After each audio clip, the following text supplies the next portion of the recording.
Good architecture is all about using clever design to solve challenging problems. My name is Matt Berman, and welcome to the Printing House. Every project has its challenges, and this apartment is no different. We were dealing with compressed spaces. We were dealing with an owner that wanted a lot of flexibility in the use of their space. And we were dealing with an owner that had a very large collection of objects and books that we needed to display in a curated way. So the Printing House is, like its namesake says, it was a printing house. It was converted back in the 70s into apartments, what we would call sort of shoebox apartments. They added these very low mezzanines. In some cases, you had areas where the ceiling height was only 6'6". I'm short, but for people who are slightly taller than I am, you can imagine how uncomfortable it is to walk into a space that compressed. Now, one of the great things about the printing house, about all the units, is that when you get closer to the windows, you have this tremendous volume of space. You have 16-foot ceilings, you have incredibly tall windows. So our challenge was to really think about how we can open these spaces up while retaining the square footage that everybody so desperately needs. This particular unit started as 3 separate apartments. 2 of those apartments were 1,000 square foot, and the third apartment was 1,300 square feet. When we combine them all together, we have an apartment that is around 3,300 square feet.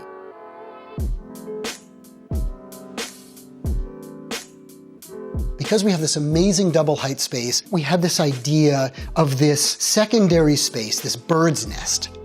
And of course, we started iterating and experimenting, and we had something that literally was nest-like, to something that was actually very simple, to something that started to contain you within a more library feel. This particular client has an amazing collection of objects and artifacts and books, and we wanted to showcase that. And this is where we landed. It is a lightweight glass and steel structure that is anchored to the structure around it and allows you to flow from the entry all the way up to this space that kind of hovers above the living room. Now, what's really neat about it is the way that the structure and the mezzanine all cantilever off of this bookcase wall. So the mezzanine structure is a fairly straightforward concept, but what you don't see in all of this lightness is all of the structural work that's doing the heavy lifting. In this case, we have steel that's running across the top and bottom of the space. We have steel columns that anchor between those horizontal pieces of steel. We have steel that runs across the bottom and the top of the back wall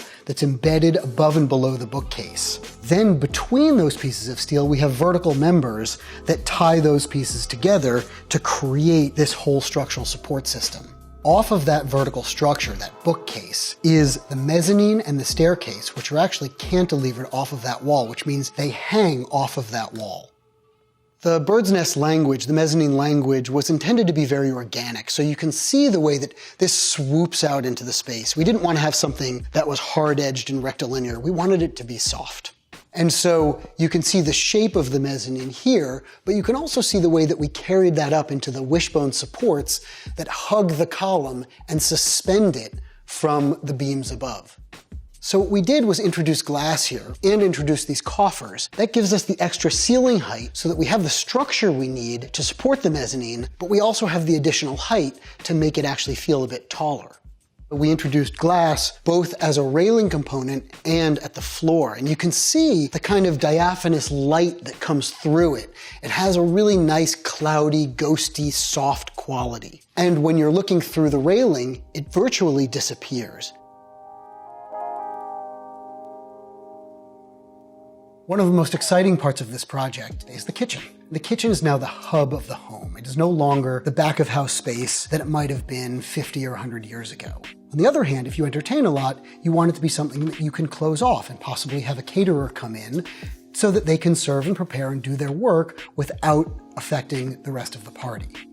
In this case, we were able to do that. We have an incredible kitchen space that has all of the appliances you could ever want, a lot of storage space, a big island for presentation, for sitting and having breakfast, but we can also close it off. So we've come up with a pretty ingenious solution. This 16-foot wall, which blends in with the rest of the architecture, is on a spring action hinge with an integrated handle, and it closes behind me to now close off the kitchen. So when this is closed, this now becomes a service bar. If you want to close the kitchen off entirely because you're catering and you've got a room full of guests, you can slide this panel over, again, another 16-foot high wall, and reveal another aspect of the owner's collection. In this case, we've got more millwork and a built-in media area when the family is getting together to watch a movie. And then coming over to another 16-foot door and closing off the entire kitchen. Now the kitchen can be accessed from the side, servers can serve from the side, but from the living space, it's completely closed off, and because of the high gloss finish, we're capturing a reflection of the entire city beyond.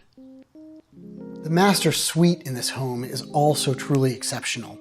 The bedroom flows into a large closet, which flows into a large bathroom, and we like that setup a lot because if one of the partners is sleeping, the other one can get up in the morning, close the door, and go back and forth between the closet and the bathroom without disturbing their sleeping partner. And anyone in a relationship knows that that's a good way to preserve some sanity. We have all of the common things you'd expect to find in this home, like a double sink, a large shower, a tub, a separate toilet room. But then to provide privacy, we've actually incorporated some switch-like glass into the shower wall, so that if you really want privacy, or if you want to leave the door open, if kids are running around, or if other family members are present, you can flip the switch, the shower goes opaque, and you're now in a very private box. And the way switch-like glass works is this. When there's no charge to the glass, all of the particles are just moving around the glass like that, right? They're sort of flowing around the glass. As soon as there's an electric current going through the glass, all the particles line up. So when you're looking at it when there's no current, clearly it's opaque. When you're looking at it when there is current, you can see right through and it's transparent.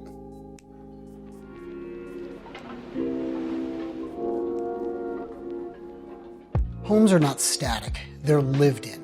People live in them. People collect stuff. Sometimes people collect too much stuff. Now, sometimes you have a client that has a lot of stuff that isn't really that great and you need to stick it in a closet. Sometimes you have a client like this that has incredible stuff, that travels, collects books, collects artifacts, collects objects that deserve to be displayed. So for us, it was an opportunity to look at their collection and understand how to tell their story in a curated way. And thinking about how we can begin to work those objects around the room, around every space, so that you're always interacting with them.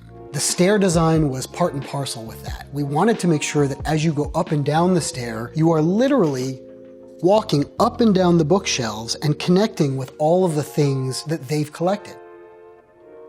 One aspect about this apartment that I truly love is the relationship between collection and curation.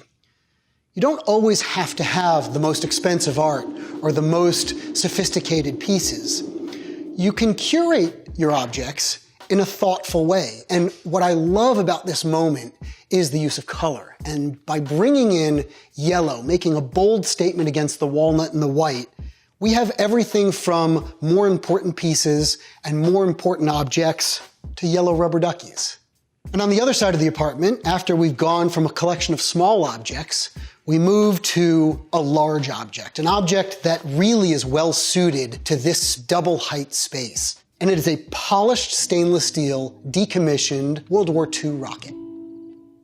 For us, good design affects everything you do and everywhere you go. No matter what you do, what you buy, how you live, we always want to do it through a design lens. The key to good architecture is simple. Get to know your client, be creative, and be clever.